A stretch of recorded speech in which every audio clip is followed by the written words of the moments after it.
Hala, si Comelec George Garcia, nakisawsaw na rin sa usapin kung sino ang papalit kay Vice President Sara Duterte kung ma-impeach man siya.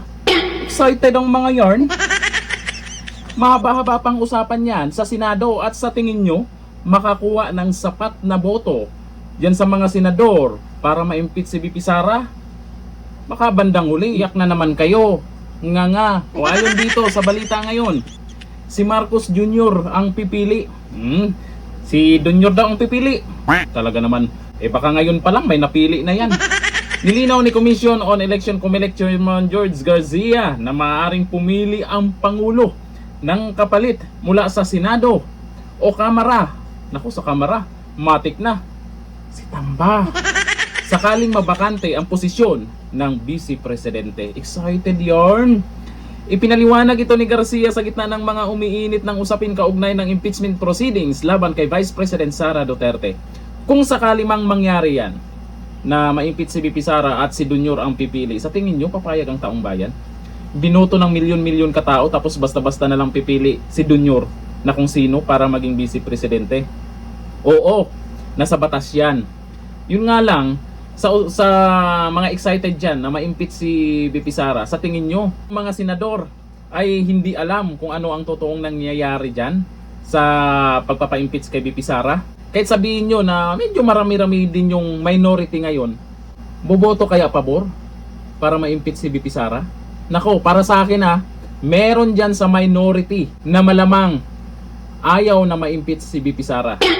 Hindi perfect ang bilangan dyan sa minority na bumoto ng yes na ma-impeach si VP Sara. Malamang, kasi yung usapin ngayon ng mga complain nila kay VP Sara, parang ganun pa rin naman nakaraan. O anong resulta nung nakaraan pagdating sa botohan? Iyakan ang mga pink ina at loyalista nga. Ngayon, round 2 na. Ayon kay Garcia, nakasaad ito sa Section 9. Oo, ayan na. Nasa batas nga yan. Excited kayo ha? Binalikan din niya ang naging sitwasyon noong 2001 nang maging Pangulo si Gloria Macapagal Arroyo matapos mapatalsik si dating Pangulong Joseph Estrada. Noong panahong iyon, itinalaga ni Arroyo si dating Senador Teofisto Ginggona Jr. bilang Vice Presidente. O ayon dito sa nagkomento, masyado kayong excited lalo na ito si Comelec George Garcia. Baka gusto mong ikaw na lang yung papalit kay VP Sara, kay kisawsaw ka na naman. Sabi ni Miss Raen Bobby, excited si Chairman. Oo nga no, mahaba pang usapin yan, pero ang nasa utak nila ngayon kung sino yung pipili at kung wala na daw o kung sakaling matanggal si VP Sara, sino yung pipili, sino yung papalit. Asus, talaga naman excited tong mga to, baka iyak kayo sa uli ha. Sabi ni Sanayop, gusto mo Garcia, ikaw na lang VP, nahiya ka pa. Oo, si George Garcia na lang nagpaparamdam Sabi ni Regine de la Cruz, ipalit niyan si Romualdez. Kung sa Kamara, malamang si Tamba talaga.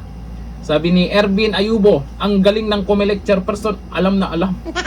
Sabi ni Constin Magdail, planado talaga o meksena na si George. Kasi kung sa kung sa Kamara kukuha ng papalit kay VP Sara, pero malabong mangyari yan. Hindi mangyayari yan. Kung sakali lang, sabayan na natin yung pangarap nila.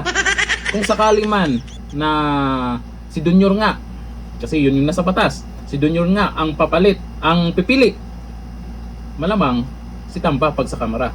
Sa Senado, sino kaya ang gusto na maging Vice Presidente? Malay nyo sa Senado pipiliin, di ba? Okay lang ba sa inyo na si Tuta? Okay lang ba sa inyo? Sino ba? Si Risa. Okay lang ba sa inyo? Sino ba? Isa sa mga tulpo.